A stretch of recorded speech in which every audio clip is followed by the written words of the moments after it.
on the days when I felt off and I didn't feel sick, I would take a test, and I was like, just to see if it was still pregnant. So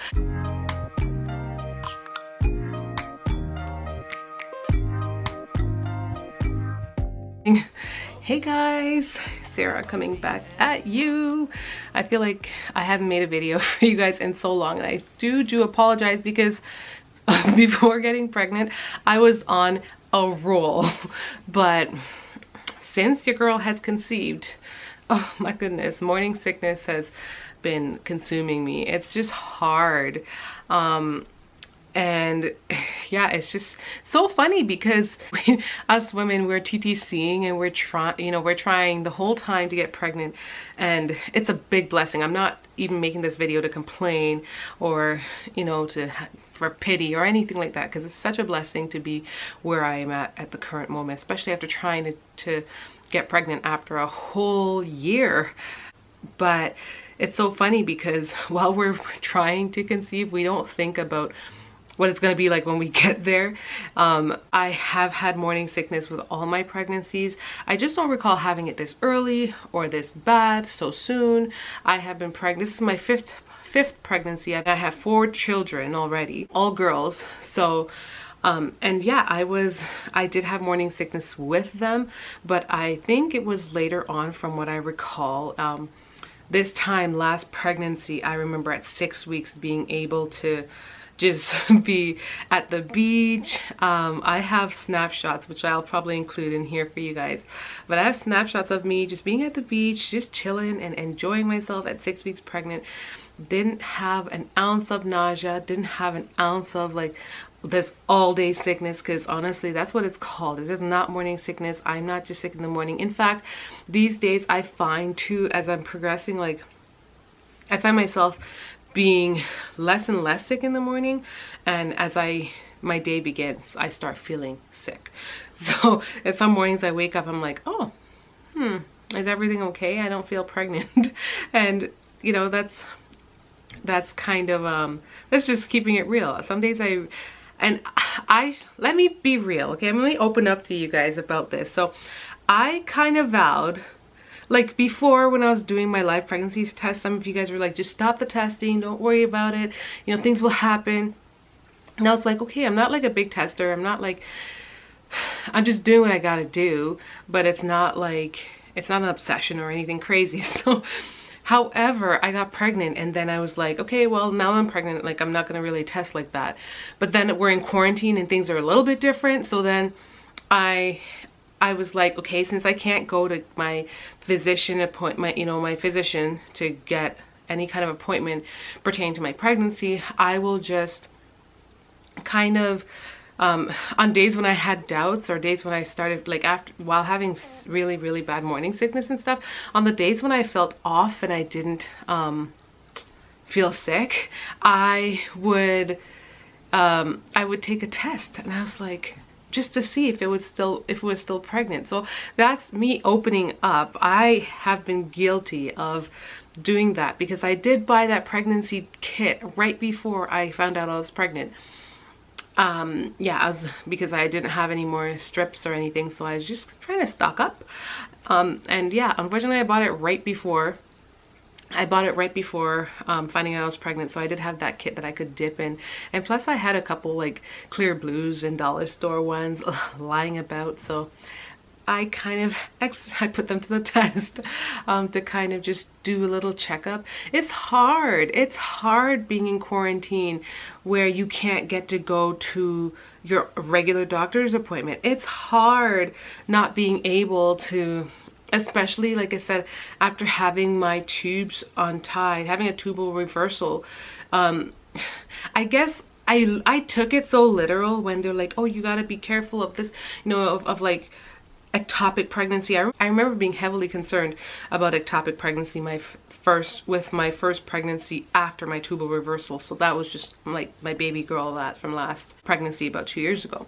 I was heavily concerned because this is my first time trying to get pregnant or being pregnant after having the tubal reversal, and I just remember it like sticking to me that, oh my gosh, like I have to be so concerned, I have to be and I don't know, like it was just high anxiety times for me because I was so consumed by the idea that there's this risk factor of having an ectopic pregnancy. And I think for me, the one major thing that I was also concerned about was the fact that I only had one tube. I only still have one tube. So in my mind, I'm like, okay, well, I already paid the $6,000. I have already, I'm now pregnant.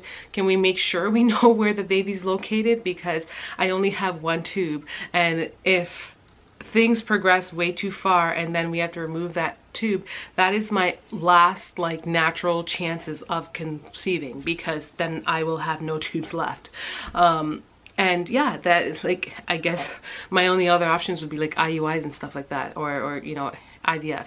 But the whole point of having a tubal reversal is not having to go that route. So, you know, in my mind, I'm just like,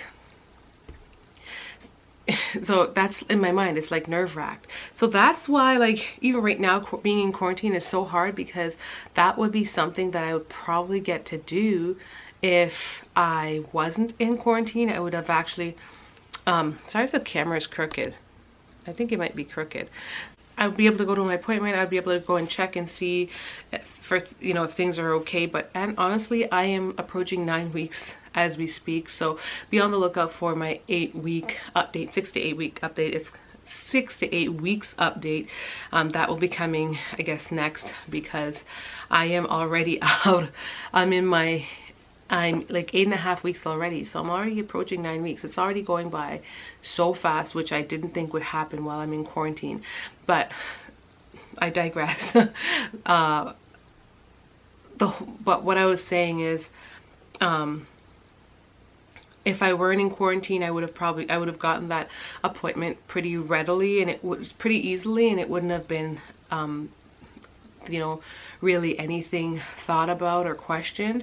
But because of all that's going on, we are, like, us patients or people who are pregnant, early pregnancy, like, they're just very apprehensive with having you come to the doctor and having you come to the clinics or having you go do blood work. Like, I have blood work that I'm to do this week, and it's just so hard to even get to that a place because the requisition has already been sent by my doctor.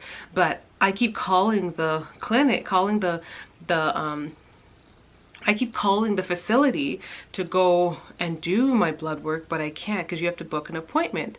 And so that's making it even more stressful. When I call, I'm not getting anyone, and it's just kind of leaving me hanging. And then I'm going to approach week 9 without it, and I need to go do that as soon as possible. So that's where I am at. I was just coming on to touch base with you guys. Sorry, like, look at me. I'm still in like house clothes, just very simple tank, nothing fancy schmancy, no makeup, because this is the life in quarantine for real. But I'm just taking it one step at a time.